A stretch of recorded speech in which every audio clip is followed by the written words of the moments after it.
It took Apple 11 watchOS updates, but you can finally pause your activity rings on the Apple Watch without breaking your streak. Now, you don't have to lose your streak if you fall sick or are on a tight travel schedule. Here's how you do it. You can pause activity rings on your Apple Watch directly from the watch running watchOS 11 or your iPhone running on iOS 18. I'll show you both these methods. On your Apple Watch, push the digital crown to open the apps gallery and launch the activity app. Tap on the summary button in the top left corner. Scroll down to the bottom and tap the pause rings option.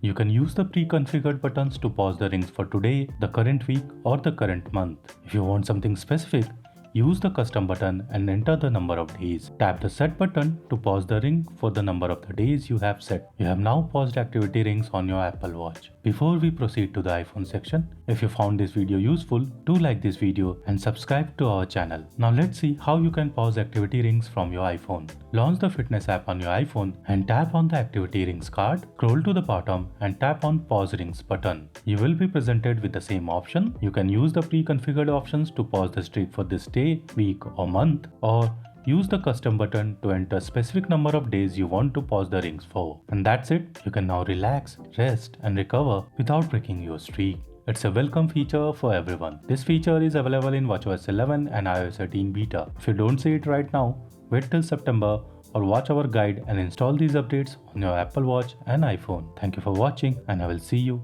in the next one.